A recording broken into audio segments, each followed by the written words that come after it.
This is Buckeye legend Mike Tomczak, and you're listening to OVE Podcast. It's Ohio versus everyone.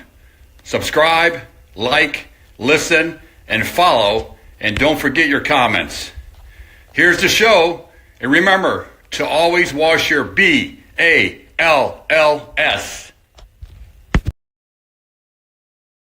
A preview. I was just out to lunch the other day and heard a great Mike Tomczak story from a former Buckeye.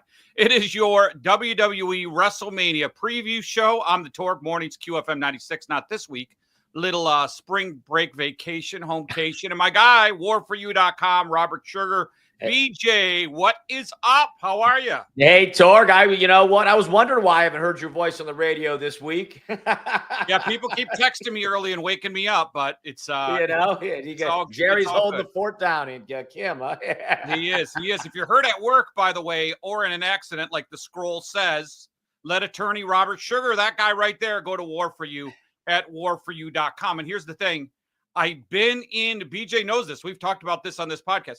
If you're in a situation and you're thinking you're getting bad advice, or like I did, contact this guy right here, warforyou.com. Even if it's a question, if you're wondering, it is free to reach out. It's a free consultation. There's not a stupid question out there.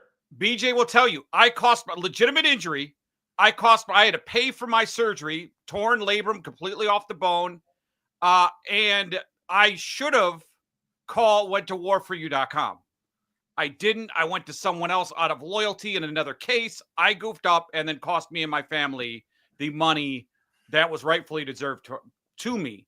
Warforyou.com. Don't be a dope like me. And also, cashforhomescolumbus.com. It doesn't matter where it's at in the metro area. Cashforhomescolumbus.com. I know there are a lot of guys out there who do this stuff. They are trying to lowball you. Cashforhomescolumbus.com. Trust me, I know the market. My wife's a real estate agent. Cashforhomescolumbus.com, and that is free as well. BJ, what is up? We are going to do night one, Saturday night. Night two, didn't even realize it was Easter. I don't know what that effect's going to have on the second night of WrestleMania or not. You know what? I mean, if you look at the McMahon historically, it's interesting. You think about the WWE history. He's done WWE PLEs around the holidays, and usually on Sundays, specifically for that reason. Yeah, he's done it. We'll see if it happens. For me, just quick off the top, I don't think it's happened in a while. Yeah, no, it hasn't. Back in the day, it did under his rule, but no, I agree, it has not for a while, and that's I think you'll get a lot of eyeballs on the TVs. A lot of people will be at their homes, and we're gonna have a capacity crowd there in Las Vegas. By the way, Super Chat is on. If you want to chime in on the Super Chat with your WrestleMania predictions or your thoughts, let's get the comments going right now. If you're watching on YouTube, the little thumbs up, give it a like. Remember, subscribe, like, follow, share. Like we've mentioned on this podcast, we are going to scale down, but we are not going to scale down on the wrestling segments. So we are still planning on doing every Wednesday. We are just, it's not worth people's time. And I mean, the Menace to Army guys, to do graphics when we're not going to be doing this on an everyday basis, which we're not, but we are going to try to give more wrestling comment, like giving you more content like we promised. So don't worry, the podcast's not going away. We're just kind of restructuring, figuring out how we're going to get it done. So just hit that little like. BJ, let's handle this first because it's going to be on SmackDown tomorrow night. Who do you think Randy Orton's going to wrestle? Obviously, when he's talking about his 20th WrestleMania, he's going to be on the card. Who do you think it's going to be against? Look, you got, there's various different, scenarios. Solo Sikoa might be the one that can generate the kind of heat Sikoa needs a boost in the corral, and maybe this is the match to give it to him. Yeah, I tend to agree with you, especially since they kind of with Fatu and LA Knight, doing what they did. I mean, or I should say Orton and LA Knight doing what they did with Fatu. You've kind of got Orton sniffing around the edges of that bloodline piece, but if you look at the potential opponents, I think Sikoa might be the most compelling. Yeah, I think the options are Nick Aldis, which I don't think anyone wants to see. I think you'd get an initial pop, but the guy hasn't been in the ring for years. Yeah. I think Solo Sikoa is, if I were to, you point a gun to my head and I would say, yes, you're 100% right, Solo Sikoa, especially since he doesn't have anything to do and they didn't want to put him in a tag team match against the Street Profits. I mentioned last week, well, that would be an easy way for the Street Profits to get a match. And then Solo Sikoa, kind of the new bloodline, kind of getting gold after WrestleMania and reestablishing themselves as the heel faction in WWE, especially on the SmackDown. But there's also, and a lot of people put this on the chat, and I'll go through two guys. One, Malachi Black, but I don't think he's at that level of a WrestleMania surprise. He just was kind of a mid-tier guy, had a feud during COVID with Seth Rollins. That was probably his biggest feud. Where I think that'd be difficult to pull off at the big show at WrestleMania. Yes. As a marquee match. But I think one they could pull off is Rusev. Mm-hmm. Or Ludwig Kaiser. Yeah, do you think on the same level though as the guys of the but is Kaiser healthy? I haven't seen him in a long time. No, I don't know. I just throw that out there as somebody who, again, looking for a platform to grow from, that I think WWE has put some capital behind to see them grow. This is kind of an opening with Orton, 20th match. The fans, particularly the ones that follow this, are going to be watching closely and are going to enjoy it. So it's an opportunity for somebody to kind of reinvent themselves and get back in the narrative. Whoever it is, Randy's going to go over, just my opinion, if John Cena beats, and we'll get to that second segment, if John Cena beats Cody Rhodes, I think that the next in line after the rematch, if they decide to go that way, is Randy Orton. I think Randy will say, hey, John, you have 16. I have 14. Let me get to 15. I think it's just a natural one more run. Orton and Cena had a classic feud. I don't think you do a farewell to John Cena without any Randy Orton PLE matches in there. So I think if you see John Cena beat Randy Orton, I think that you're going to see Orton against Solo. Orton will probably go over no matter who it is. I would love to see Rusev, but I don't know if that's going to happen. And then I think naturally at some Money in the Bank, I think you're going to see the main event, Randy Orton against John Cena one more time. Yeah, Not that I think you're right. Any inside stuff, but I would think that was the way they're going to go. Let's start off night one. We know this. It looks like Jey Uso against Gunther. What do you think? This is how we're going to do this. We're going to talk about the follow-up, whether we think they did a good job on the build-up, and then we'll give us our prediction of the match. Uso and Gunther, we have talked about this a lot, BJ, how they kind of goofed this up. You knew this was going to be the main event after the Royal Rumble. They've had 2 months to do this. They kind of did the I don't respect you card and I'm scared of you card. And I think they finally got it right, making it personal, having Gunther beat the crap out. We said this when it happened. You got to get Jimmy Uso involved. You got to have Jimmy Uso's ass kicked, and then Gunther wiping off his blood. I didn't like how it started, but I like how it's finished. Yeah, no, I do too. And we've talked about this. WWE, what were they going to do to throw some heat into this one? Out of the gates after the Royal Rumble, this is the match people were focused on, and it kind of deflated in energy. Lost momentum. Then the other narratives caught fire. Then this one kind of came back. And I think this is, again, Triple H has said that in his eyes, Jey Uso is a generational talent in his ability to connect with the audience and to have a character that can grow. So I got to say Uso's going to win this one. Okay, I'm going to go with Gunther on this one. I like how they built. Now I care. 3 weeks ago, if you asked me, go back to some of our podcasts on this YouTube channel, Spotify, whatever it is, go to some of the past shows. I hated the buildup. But the last 2 weeks, I think they've done a fantastic job. Now I care about this match. I think it's going to be Gunther from this reason. If you're following along of what's going on the house shows, it's been Gunther and CM Punk for about 2 months. I mean, they have rolled. I don't know how the outcome is. They've done mixed tag teams where it was Gunther and Solo Sikoa against CM Punk and Cody, but they have gone an awful lot of Gunther versus CM Punk. The reason why they do this on house shows is because the guys can have chemistry and have a knock the, car doors off, blow the roof off a place, PLL main event. I think the reason why they had CM Punk and Gunther wrestle each other in house shows for a reason, And I think Gunther's going to win just because you're going to see CM Punk and Gunther really kind of now bring all that chemistry they've had on all these house shows and then bring it to a PLE. Yeah, I think you're right. And this is, it's interesting. We're always trying to wonder and think, where was Gunther's next step going to be? I think that they're trying to build Uso up. But at the same time, if Gunther does lose the belt, where does he go? And I think he's got to have the belt in some kind of gravitas, you're right, in order to build that narrative of CM Punk. But I think that Triple H and the WWE Universe have some special plans for Jey Uso, and him winning at WrestleMania, I think, will propel that. The problem is they have, and we've talked about this before, they have a babyface problem.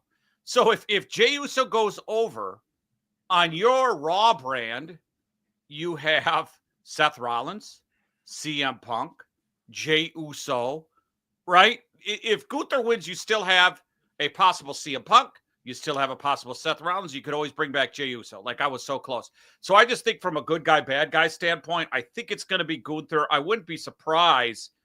Well, the interesting part is, they like to keep the fans happy, BJ, to your point, right? They like to keep the fans happy, and Jey is the hottest thing going. Well, and the type of face that CM Punk and Seth Rollins are anti-hero type faces. They're not pure baby faces. I mean, in terms of how they carry themselves, and in terms of their characters, they're not. Jey Uso, I would consider a true face.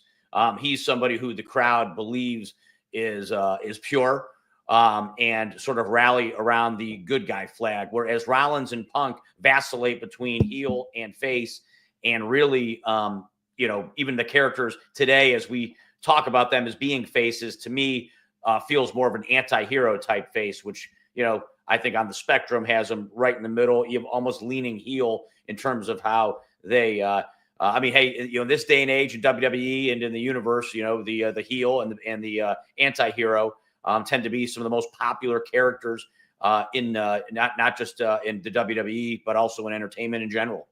All right, you have Uso. I have Gunther. Dinner's on the line for us, or some drinks. Sounds good. And by the way, sorry I missed you guys yesterday. I know you went out, and I was supposed to meet you guys, and I just I know. Happy hour turned into we How late were you out? We were out for a few hours. Almost 3 hours plus. Damn it! I could have. If I would have known that, I would have made it there. War Raiders Tag Team Championship. War Raiders versus New Day. And the buildup is nothing because they literally had this match last week. Yeah, I think New Day. Yeah, I'm with you on New Day. The one thing I'd say this, I like how they're doing the War Raiders now. They've ditched this Vikings crap. Right? Yeah. The Vikings crap was kind of more cartoonish than. It's tough to get that into the kind of narratives that WWE's building when it's too cartoonish. Yeah, now they've done like the leather jackets and they're all tatted up and the kind of like much better. The Road Warrior type thing, the biker type look, the skull caps. I like that. Let's continue to build it. You can keep them in. I think if New Day doesn't win, they're another failed tag team. You're trying to push a hated heel team. There are a lot of different opportunities. You could go back to Rey Mysterio and Dragon Lee. I think a mix-up for the entire tag team division is needed. Maybe some NXT call-ups coming up. I hear there's a draft after WrestleMania, maybe late April, early May. But the tag team division's a mess right now, and this is the only tag team championship at WrestleMania. I'm with you. It's got to go to the New Day, and you're not killing anything that the War Raiders are doing, but you do kill the New Day if they lose again. Yeah, I agree. That's why I think they're going to win. The War Raiders have a lot more runway if they lose. Naomi versus Jade Cargill. How do you think the build-up for this has been? Kind of overshadowed by all the other matches. I mean, Jade Cargill kind of coming back. It doesn't feel to have the same kind of heat where these other matches are coming in. I know they get as much airtime, but I'm not as compelled by this one in terms of watching the other ones. I do think that Jade Cargill is going to win. And I think this is their opportunity to kind of reinvent her or restart her from her initial ascension back into the WWE. Yeah, Jade Cargill's going to win this match, but Naomi's going to be the one who gets over, and I'm going to tell you why. And I talked about this last week on the podcast. Jade Cargill gets hurt. She's out 4 months. What happens when she comes back? All right, she enters the chamber. She kicks some ass a little bit, but they have like 2 weeks ago her time to speak, and it's with K-Fab and Michin, right? They're not letting her on the mic, and I don't think she's able to get on the mic. In AEW, it was "we're the bitches" or "the baddies" or whatever it was, and it was quick, and they passed the mic around to the other baddies, and they kept it really quick, and she demolished people. She has a on the mic problem. Yeah. Now they're building Jade up to take on Charlotte Flair. That's why I think Charlotte Flair wins when we get to the Tiffany Stratton match later. They are going to build a Jade and Charlotte Flair match at SummerSlam. But I tell you what they are doing with Naomi is creative from this standpoint. When was the last time you had a WWE female superstar who developed her character? That was not it's been a long time.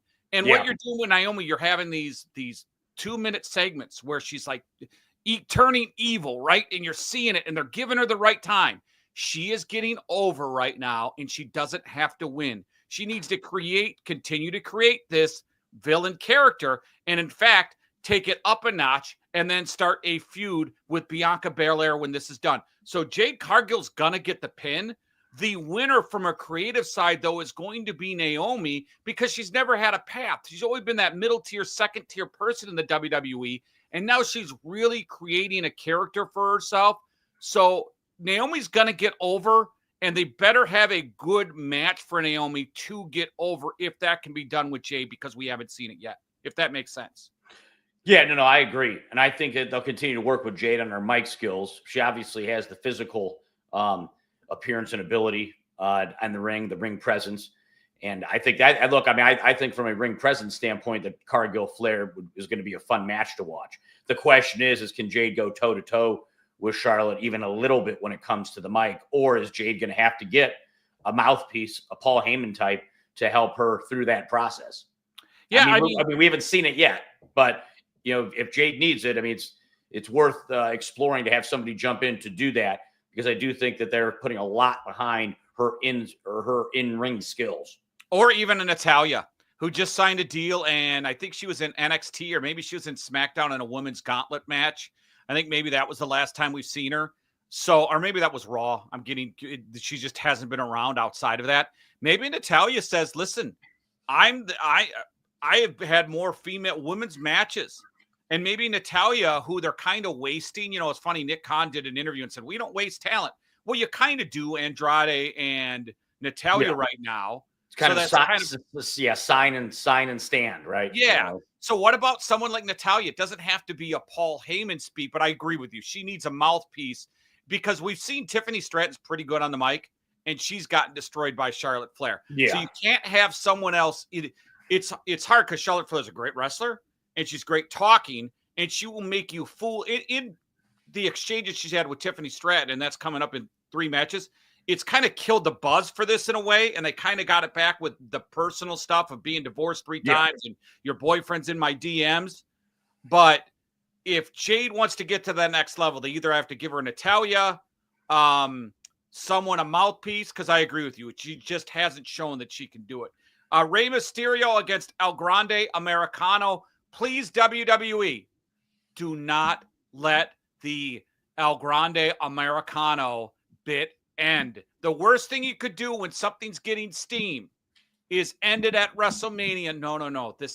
You cannot unmask him. I agree. Good.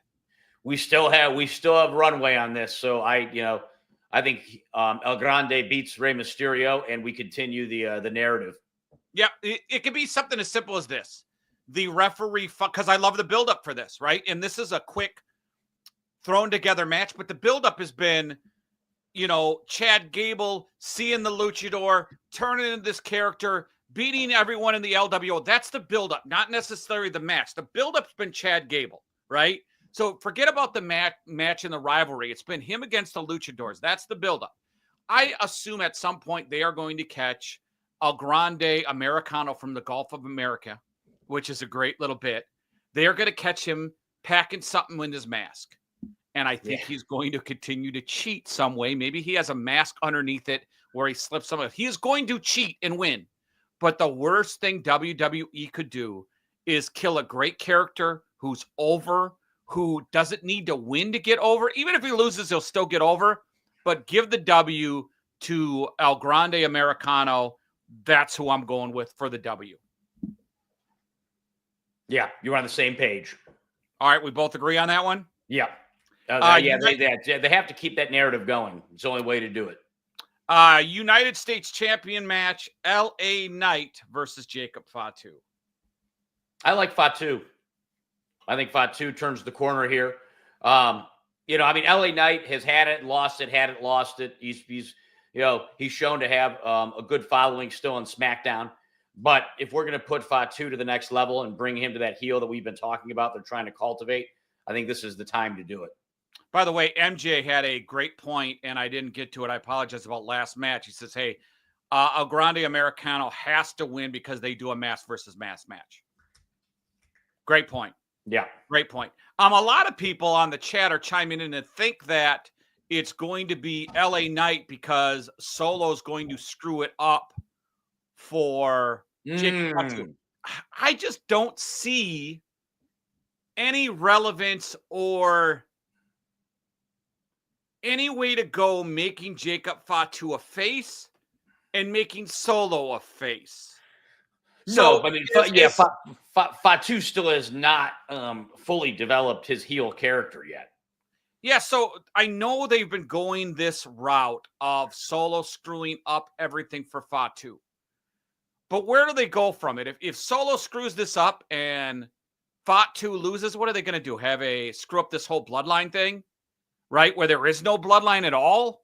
I don't think they do that. I think WWE wants to have a steady flow of bloodline in the WWE, no matter who it is. We know Jey Uso's too big.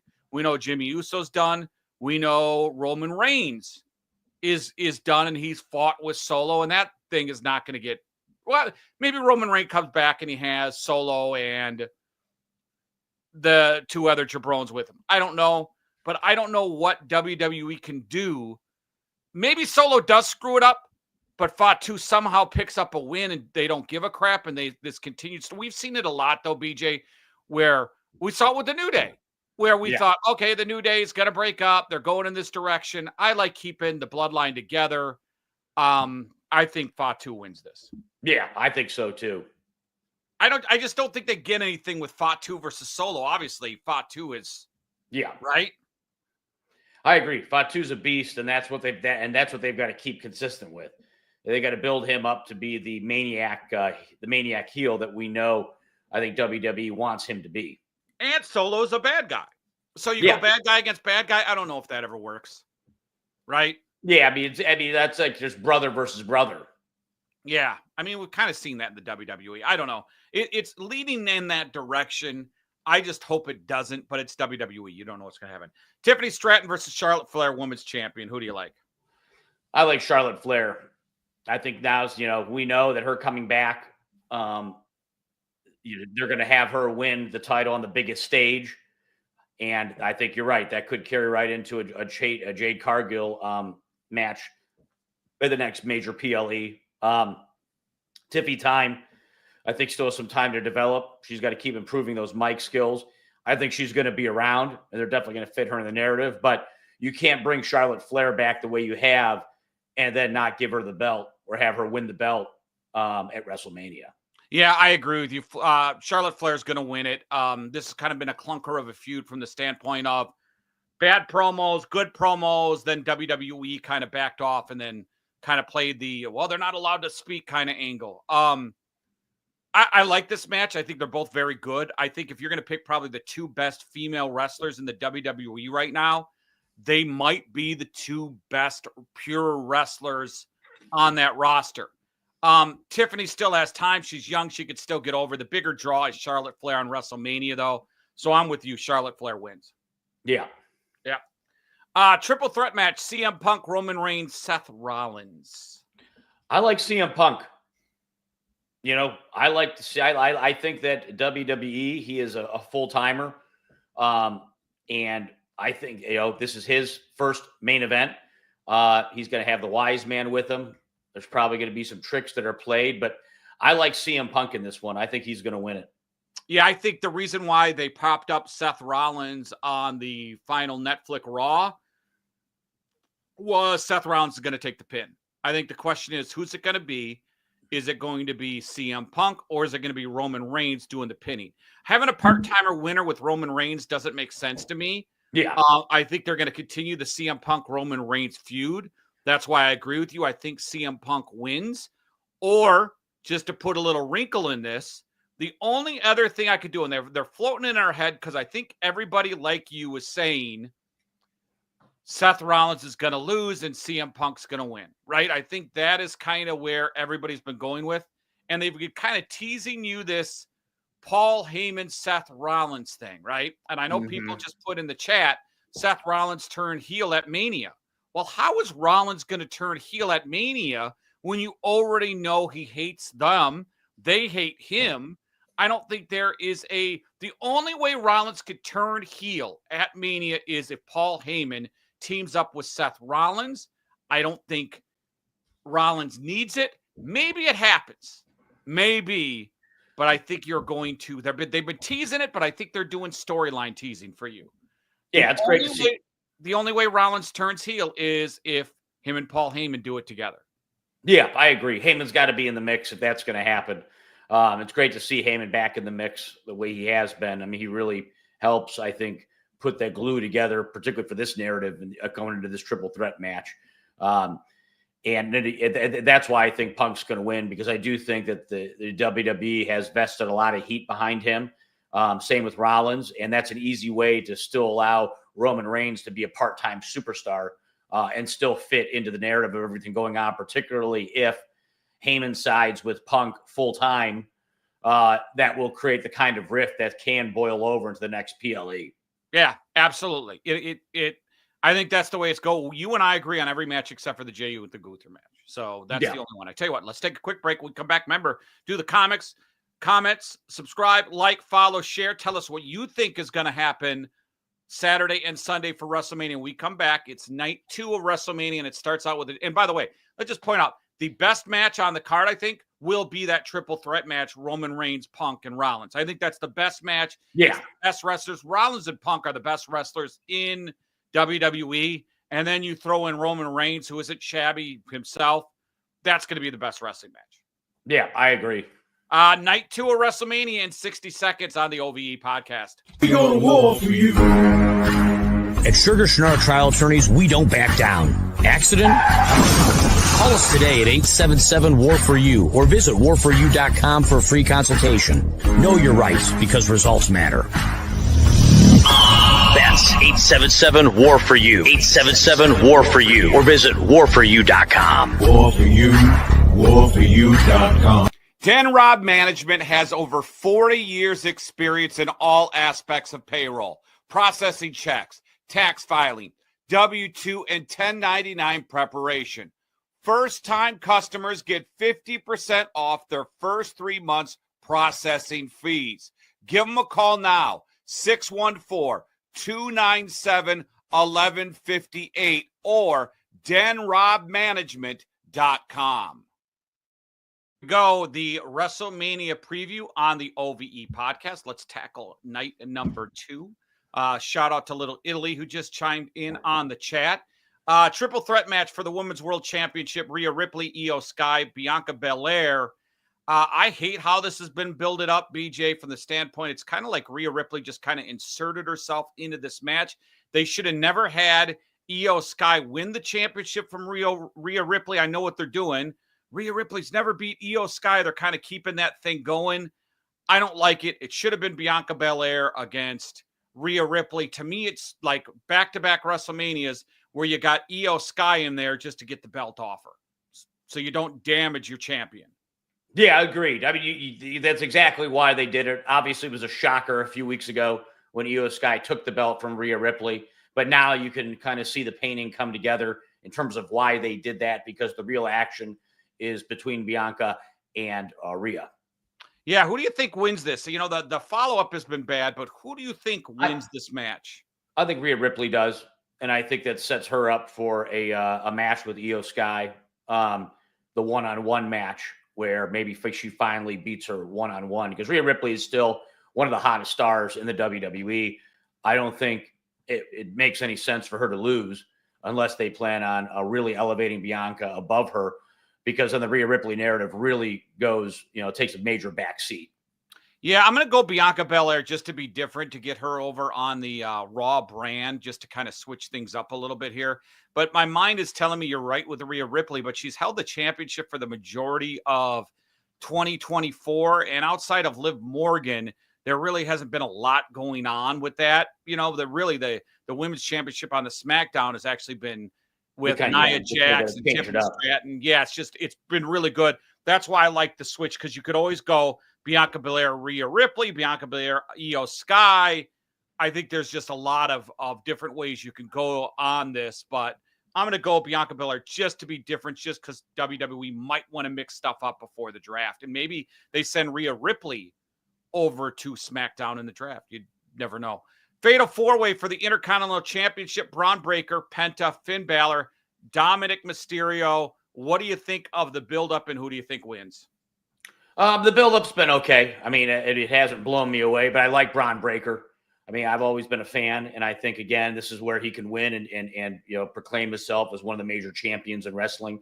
But the build-up for me, it's not, there's so many competitive narratives that are going on. This one I think could be center stage in a different type of environment. But for me, it just really didn't. I mean, it hasn't excited me, because regardless of who wins, I think Braun Breaker is going to win. But if somebody else wins in that match, it's not gonna change anything in terms of the WWE narrative long term. Yeah, I got a different take on Breaker. I'm not as high on him as you. Obviously, he's a badass. I think he's just an enhanced version of his dad. Not great on the mic, great wrestling, and just a complete badass, man. I liked seeing him. He's like an MMA guy you love to see fight, but he doesn't have the charisma to be a top guy. I like Braun Breaker a lot. I like Penta a lot. I don't think Penta's time is now, though, with the belt. I think it will come soon. I think there's one obvious answer of who's going to win, because it's better for storyline and it's best for business. And that's Dominic Mysterio is going to win. I don't know what's going to happen. Finn is going to have him set up.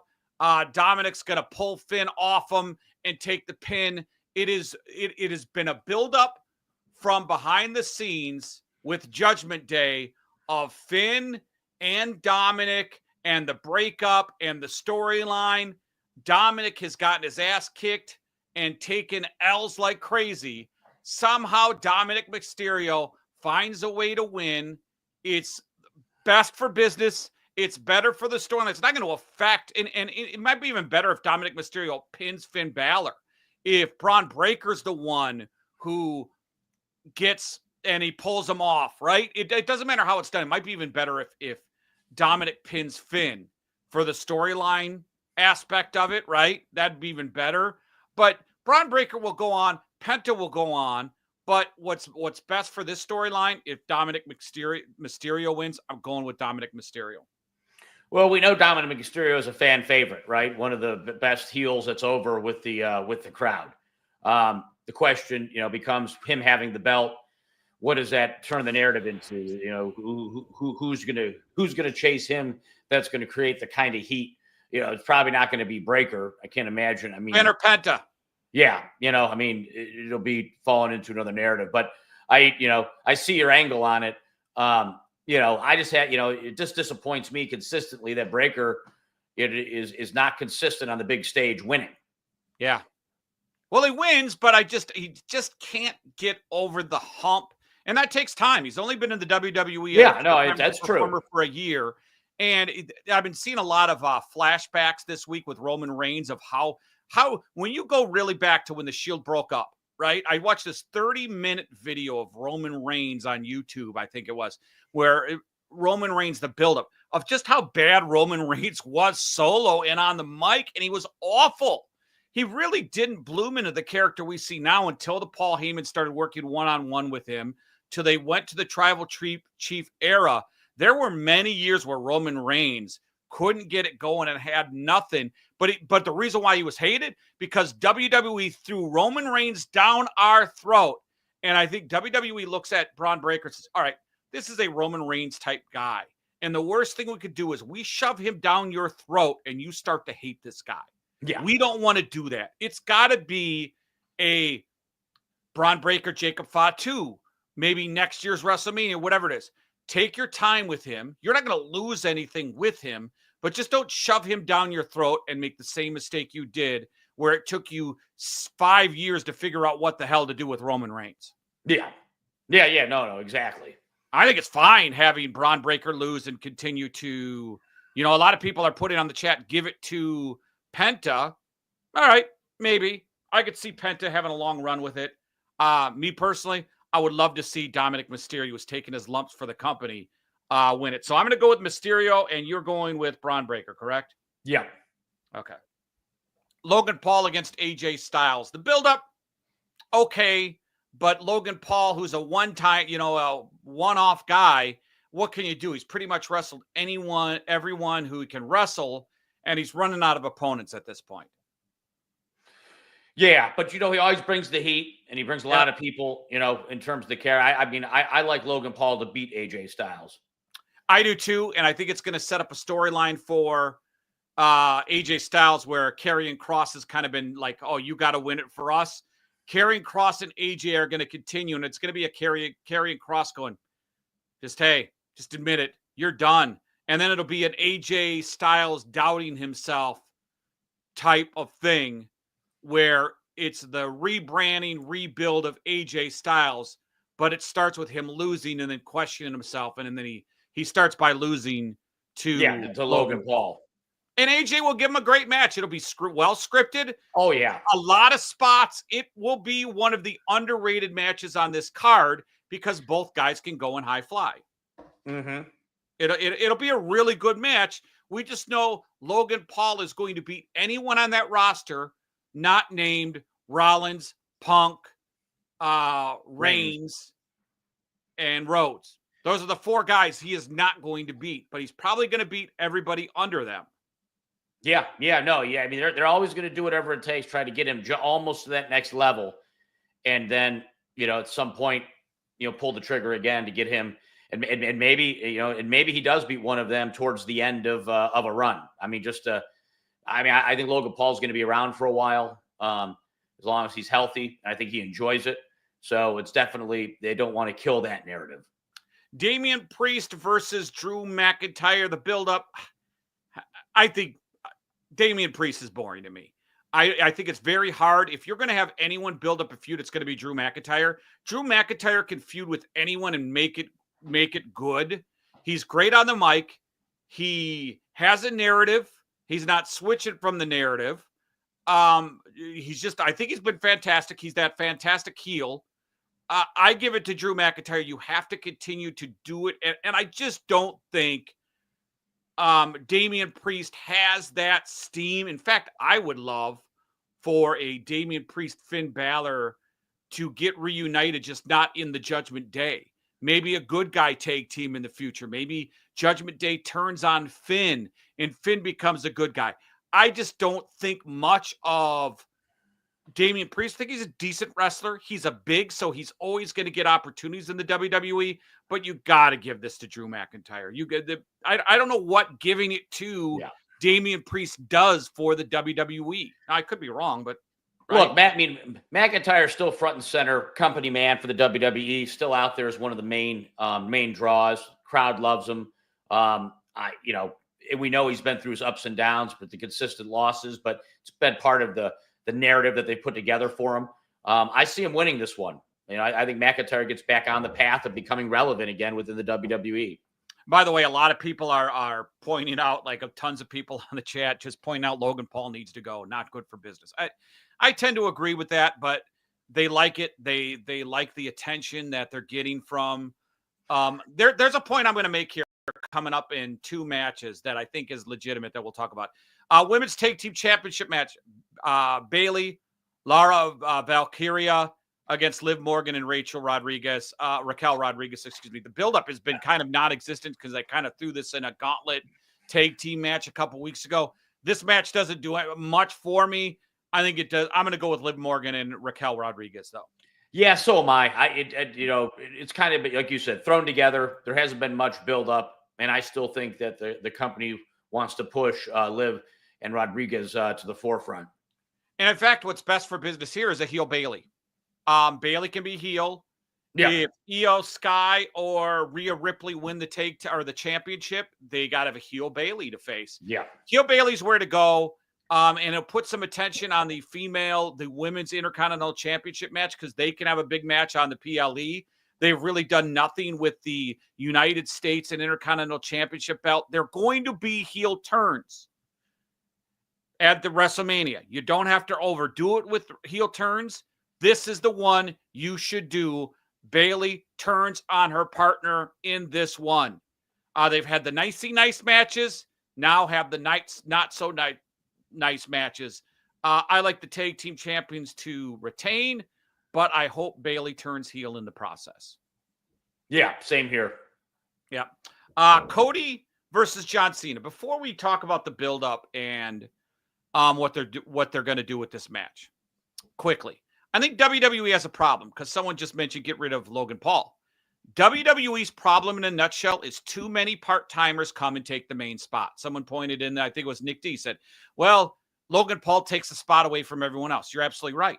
And Roman Reigns takes the spot of someone else. And Logan Paul takes the part of someone else. And John Cena takes the part of someone else. And WWE has a problem if on your main pay-per-view, PLE, WrestleMania, you continue to go to the well of having main events of Roman Reigns, Brock Lesnar. If you can't develop full-time guys to be your top guys, okay, I got Cody Rhodes.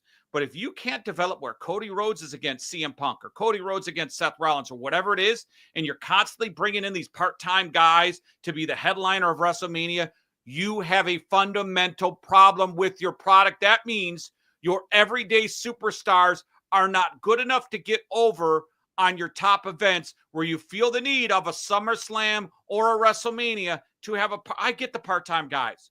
I get the Roman Reigns. I get the John Cena. I get it. But if you can't have your main guys who are there every single day being your headliner at WrestleMania, you have a problem. Look, I think, they have time to develop those guys. I think they bring in The Rock, Cena, the part-timers, Logan Paul, because they know that they have such a universal following outside of the WWE. They've become personas outside of it, which draws, millions of more eyeballs to the product than just, even in developing Cody Rhodes to be the champion that he is now, the American Nightmare, if, without the WWE universe, there's not much reach outside of that to bring in the people to watch, bring the eyeballs in to watch the main events, right? Now, eventually, maybe we'll get there. And eventually, CM Punk, CM Punk, I think, is another person they're going to try to create, to transcend some of that. So I think they, from what's good for business, when you have talents like The Rock, when you have talents like John Cena, you want to continue to utilize them in a way that's going to juice more eyeballs to then build the followings of the Drew McIntyres and Cody Rhodes and begin people to pay attention to them, because it doesn't happen overnight, as we know. Yeah. When you're building the product and you're building the momentum for a for a PLE. Now it's a little bit different now with the Netflix deal and things like that. But with that being said, I think the WWE, knows, that's one of the things that I think I've seen with Triple H. He's willing to test things out, give people their time to see if they can pop. And if they can't, he knows how to pivot. And if at the time he's pivoting, there's not a void to be filled with a major superstar to counter another one of the WWE superstars, like in Cody Rhodes is with The Rock and with John Cena, he's trying to develop that. I don't think that that's necessarily what they want to do, but it's what they have to do right now, I think, until they have developed that, that right talent. Not everybody on the roster can be that talent. Not everybody in the roster is going to be able to create that kind of, that kind of narrative for a PLE. So I think they're trying, and I think part of that is bringing in those mainstream people to watch and pay attention to the product to then possibly get more familiar with the Cody Rhodes or get more familiar with somebody who is a part of the product. Because at some point, The Rock and Cena and them are going to be, they're not going to be able to do it anymore. Yeah, you can't say no to The Rock. You can't say no to Cena. And part of it is because the mic skills are so good. Yes. And they're a draw. Like you said, they're eyeballs. It's just that when you have the same people in the same spots and not bringing, when was the last non-Roman Reigns, Cody Rhodes, you know what I mean? The last big main event that didn't feature a Roman Reigns. Well, think about Reigns. I mean, Reigns hasn't transcended yet like The Rock and John Cena have, right? I mean, Reigns is still a preeminently considered to be a major superstar as a wrestler. Whereas The Rock, more so than anyone so far, has transcended into being, also a Hollywood star, an entertainment star. John Cena is beginning to try to do that, and he's building his career in that vein. It's almost like, when Vince McMahon's, vision of all this was wrestling entertainment. So if you're successful in being a star in WWE, that should give you the ability to transcend into the entertainment sector, which then opens up, tens of millions of more opportunities of people to watch you. We don't have that. They don't have, I should say WWE has now more of the series type of stuff, right? Whereas back in the day, Vince McMahon had movie studio type of abilities to get people, out there, whether we like No Holds Barred or not. It was an opportunity to get Hulk Hogan into the, attempting to get him into the mainstream and utilizing WWE studios to do that. Now, Triple H, they have that whole, road with Stephanie, the Vice series, that digs deep into the dark side of the ring and kind of peels the curtain back for everybody who grew up watching wrestling and getting to know these characters. It's a different path, but Roman Reigns hasn't transcended yet outside of wrestling.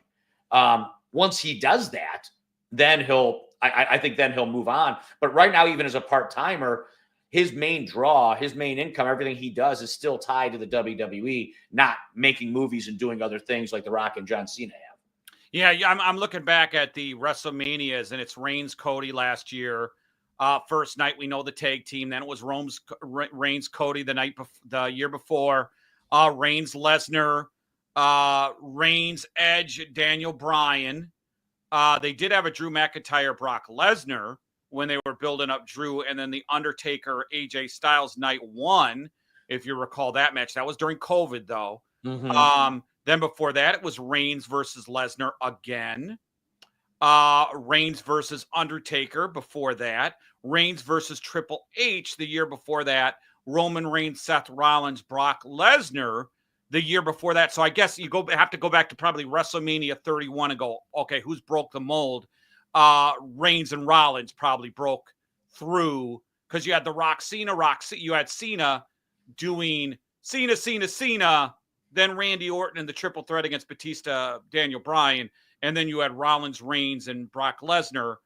Rollins jumping in with the Money in the Bank, and then Roman Reigns kind of taking care of business after that. So you really haven't had a guy break through and hit that main event scene in a long time. The last two guys who do it was Roman Reigns and Seth Rollins, and Rollins seems to be a mainstay now, back-to-back main events in WrestleMania, and we know Seth Rollins is here to stay. Yeah, exactly. And look, I mean, at some point, Rollins, Reigns, they'll, as long as the WWE universe supports and is still interested in the narratives that are put together, they're going to continue to keep playing those cards. They'll know once it gets old and people aren't paying attention because they're going to be able to tell people are beginning to turn their TVs off. But at the same time, that's why they've got to backfill and pressure test new talent. Well, that's going to be one of their go away matches. That's going to be Rollins and Reigns, loser leave town, whatever. When Roman Reigns decides to step away, that is going to be the match to end it all. It will be between those two. When one of those guys decide to step it away, that's how they're. It's built so long where it's one of the classic rivalries in WWE history. This whole role, and it's gone on for a decade now, right? It's gone on longer than Orton and Cena. Or Cena and The Raw, anything they've created, it's been one of the longest feuds in WWE. And here's the other thing, with TKO and all these sports under one umbrella, you should be able to start looking at the UFC pool to see who's got charisma. Obviously, they have the athletic ability to compete in UFC. Is there any talent in there that can be cultivated for the ring? Because when they're done with their UFC careers, is there PR? I mean, I think that's a talent pool that you could tap into, and you could and take a look at and see some of the more controversial personalities who we've seen on the mic. They have an opportunity for another career in WWE. That's another way to help groom and build new talent, like you're talking about. Yeah, Dana White's come out and kind of said, I don't want any of my guys in WWE.